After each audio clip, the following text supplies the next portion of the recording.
আসসালামু আলাইকুম। Welcome to BBA academy. আজকে ইনভেস্টমেন্ট ম্যানেজমেন্ট এবং ফাইন্যান্সিয়াল ম্যানেজমেন্টের একটা কমন চ্যাপ্টার, ডিভিডেন্ড পলিসি এর তৃতীয় ক্লাস। আর ফাইন্যান্সিয়াল ম্যানেজমেন্ট এটা সকল ডিপার্টমেন্টে একই, আর ইনভেস্টমেন্ট ম্যানেজমেন্ট এটা আছে ম্যানেজমেন্ট ডিপার্টমেন্ট ফোর্থ ইয়ারে।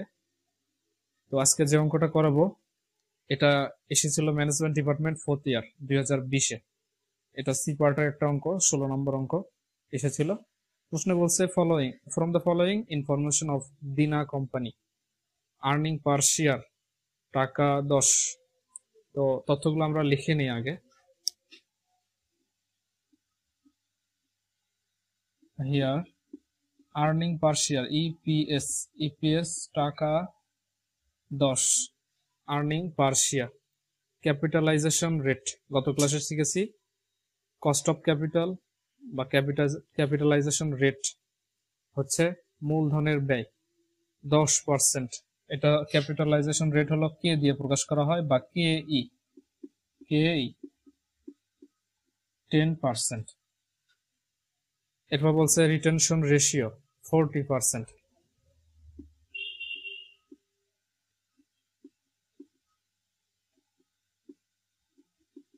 Retention ratio 40%। কে কি রিটেনশন রেশিও কি গত ক্লাসে শেখানো হয়েছে, আজকে আর এই বেসিক বিষয়ে আলোচনা করব না। একটা ক্লাসে যদি সব ক্লাসে বেসিক বিষয় আলোচনা করা যায় না, তাহলে ভিডিওটা অনেক বড় হয়ে যাবে লেন্থ। বেসিক বিষয়ের জন্য প্রথম বেসিক ক্লাস করানো হয়েছে। যারা আজকের ক্লাসটা দেখতেছেন তারা বেসিক ক্লাসগুলো করে এরপরে সিরিয়াল মেনটেন করে 1 2 3 এভাবে ক্রমান্বয়ে ক্লাসগুলো করবেন। তো এরপর দেওয়া আছে রিটেনশন রেশিওর পর আছে দেওয়া ইন্টারনাল রেট অফ রিটার্ন, এটা হচ্ছে আর এর মান। তারপরেও অল্প কিছু তথ্য এখানে বেসিক দেওয়ার চেষ্টা করব। আর এর মান ইন্টারনাল রেট অফ রিটার্ন, রিটার্নের হার দেওয়া আছে 15%। 15% তিনটা হার দেওয়া আছে, তিনবার করতে হবে, সেজন্য তো অঙ্ক করতে বুঝতে পারবেন। 15%, আর একটা হলো 10, 15%, 10%, আর একটা দেওয়া আছে হচ্ছে 8%। তিনটা আর এর মান দেওয়া আছে। বলছে রিকোয়ারমেন্ট দিয়ে দুইটা রিকোয়ারমেন্ট দিয়েছে। বলছে what is market price of share under. তাহলে মার্কেট প্রাইস নির্ণয় করতে বলছে। P0 আমরা জানি, P0 হলো মার্কেট প্রাইস। গত ক্লাসে মার্কেট প্রাইস দেয়া ছিল, আজকে দেয়া নাই, আজকে এটা বের করতে বলছে। ওয়াল্টার মডেল রিকোয়ারমেন্ট এতে বলছে ওয়াল্টার মডেল, বিতে বলছে 2 নম্বর রিকোয়ারমেন্টে বলছে গর্ডনস মডেল। ওয়াল্টার্স এবং গর্ডনস দুইজন গবেষক, দুইজনের বের করার পলিসি বা তাদের যে আবিষ্কার কিভাবে বের করতে হয় এক একজনের কাছে এক এক রকম ইজি। তো দুইজনের দুইটা মডেল, দুই ভাবে তারা বের করে শেয়ারের বর্তমান মূল্য। তো ওয়াল্টার মডেল ইনি বের করে এইভাবে, তার সূত্র হচ্ছে এটা হলো আন্ডার ওয়াল্টার্স মডেল। ওয়াল্টার্স মডেলের P0 সূত্র আমরা জানি ডি প্লাস আর ভাগ কে, যেটা গত ক্লাসে শিখেছি, ই মাইনাস ডি ভাগ হচ্ছে কে। এখন এখানে যে যে মানগুলো দেওয়া আছে সেই মানগুলো বসাবো, আর যে মানটা দেওয়া নেই সেটা বের করব। ডি ডি এর মান দেওয়া নেই, ডি এর মান বের করতে হবে। ডি আর আর হলো 15%, তিনটা রেট দেওয়া আছে, তিনবার এই অঙ্কটা ক্যালকুলেশন করতে হবে, তিনবার, সেই জন্য তিনটা রেট দেওয়া আছে সেজন্য। কে কে হচ্ছে ক্যাপিটালাইজেশন রেট বা cost of capital, 10%। E earning per share, E দেওয়া আছে, শুধু ডি দেয়া নাই, ডিটা আমাদের নির্ণয় করতে হবে। ডি এর সূত্র হচ্ছে ডিভিডেন্ড পে আউট রেশিও দিয়ে এটা করতে হবে। আমরা গত ক্লাসে শিখেছি ইপিএস, যেই টাকা লাভ হয় এই টাকা দুই ভাবে দেয়, একটা হলো ডিভিডেন্ড, আরেকটা হলো রেখে দেয় সংরক্ষণ করে কোম্পানির কাছে, এটা পরে আবার বিনিয়োগ করবে অন্যান্য জায়গায়, কখন কি খরচ লাগে সেই জন্য এটা সংরক্ষণ করে রেখে দেয়। রিটেইন আর্নিং, রিটেইন আর্নিং দুইটা ভাগ, তাহলে ইপিএস দেয়া আছে 10 টাকা, রিটেনশন রেশিও দিয়েছে এই টাকার হার 10 টাকার 40% বলছে সংরক্ষণ করবে, তাহলে 2 ভাগ করা হয় পুরো টাকাকে, 2 ভাগ করলে 40% যদি এখানে দেয় আর বাকি পার্সেন্ট 60% এখানে থাকবে। তো আমরা রেশিও যদি বের করি দুই ভাবেই করতে পারি, রিটেনশন রেশিও টাকা বের করে করতে পারি, আর ডিভিডেন্ড তাহলে আমরা রেশিওটা বের করি আগে। ইপিএস দেওয়া আছে, রিটেনশন রেশিও দেওয়া আছে, তাহলে আমরা শিখেছিলাম 100%, এই পুরো টাকা 100%, 10 টাকা 100% ধরলে এর ভিতর থেকে রিটেনশন রেশিও, রিটেনশন দেয় 40%, 40% যদি বাদ দিই তাহলে থাকে হচ্ছে, রিটেনশন বাদ দিলে থাকে কি, এটার ভিতর দুটাই আছে, ডিভিডেন্ড আছে, রিটেনশন আছে, রিটেনশন বাদ দিলে ডিভিডেন্ড থাকবে, আবার ডিভিডেন্ড বাদ দিলে রিটেনশন থাকবে, তাহলে রিটেনশন বাদ দিলাম আমরা, তাহলে থাকবে কি ডিভিডেন্ড, ডিভিডেন্ড থাকে কত, 100 ভিতর 40 বাদ দিলে 60%, সরি 60%।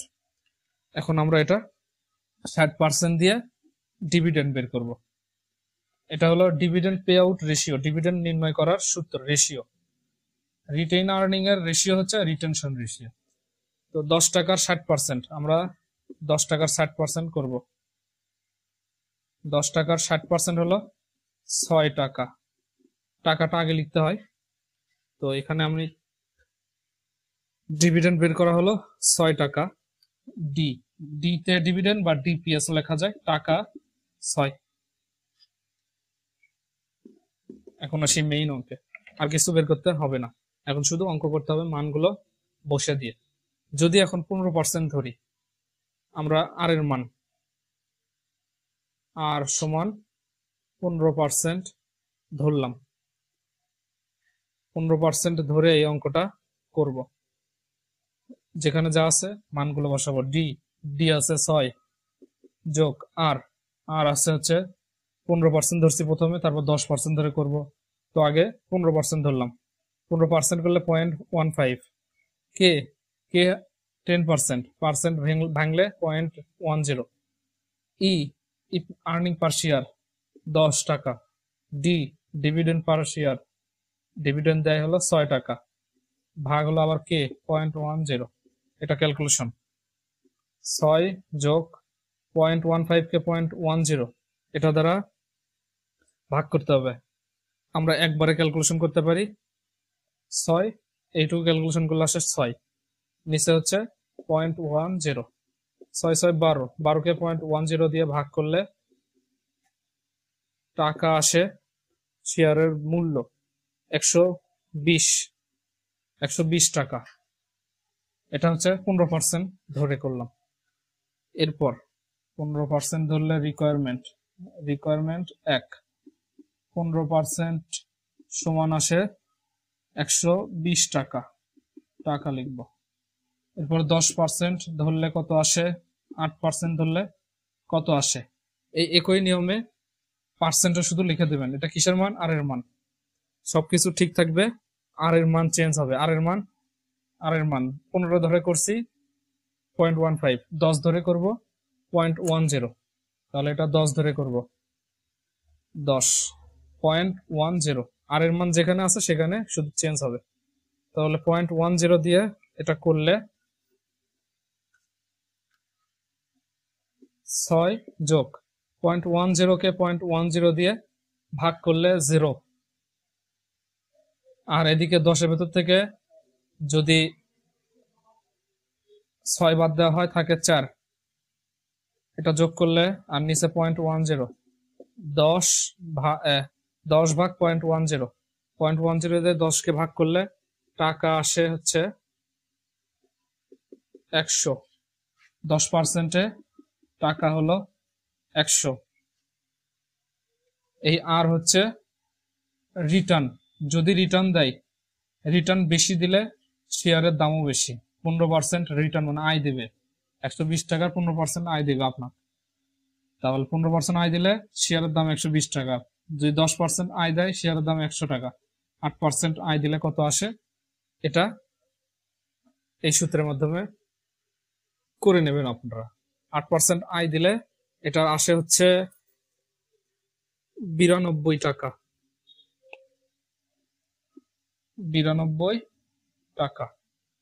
এটা আপনাদের হোমওয়ার্ক। এরপর করব হচ্ছে, এটা তো করলাম ওয়াল্টার মডেলে, এরপর করব হচ্ছে গর্ডন মডেল। গর্ডন মডেলে তার সূত্রের মাধ্যমে কিভাবে নির্ণয় করতে হয় সেটা দেখি এখন।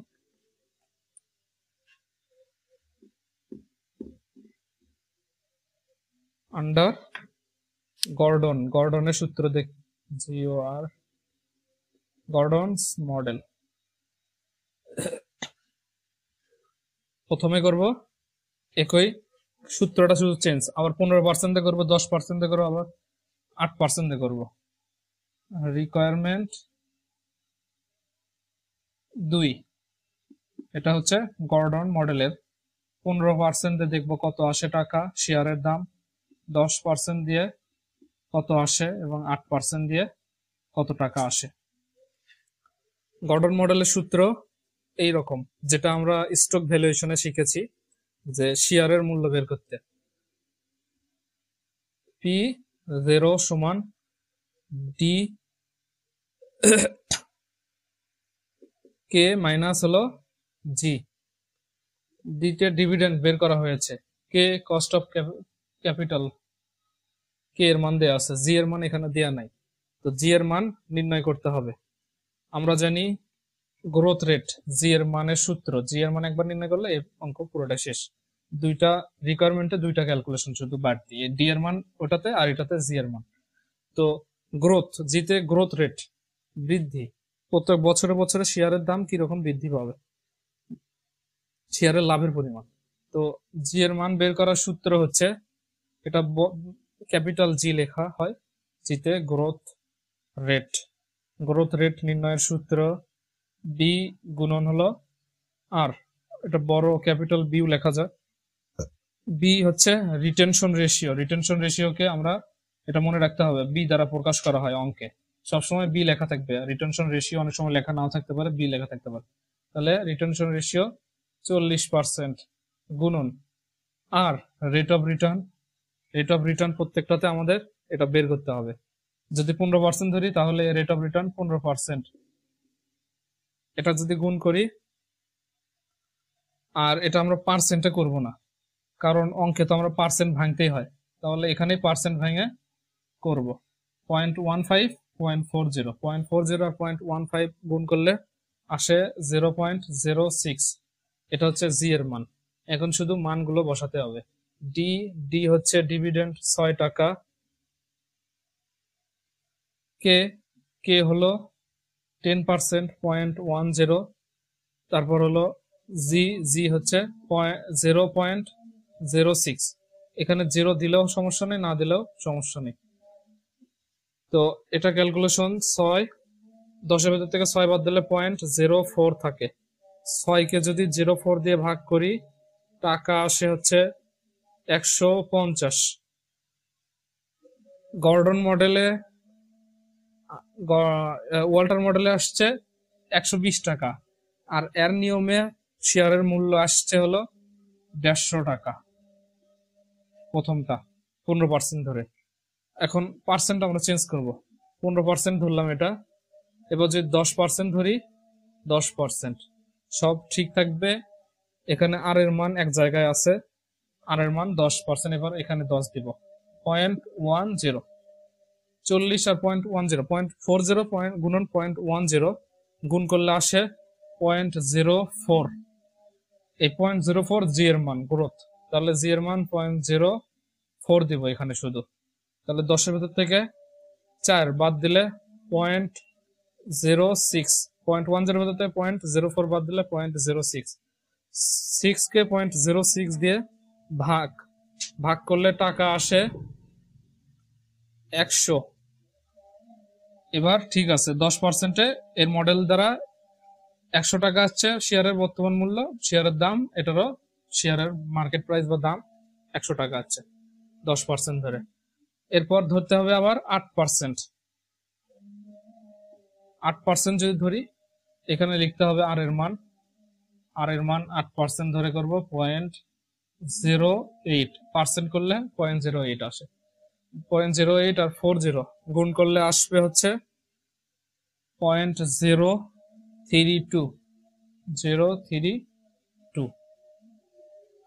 0.032 জি এর মান এখানে বসাতে হবে 0.032 10-এর ভেতর থেকে 0.032 বাদ দিলে থাকে 0.068 থাকে।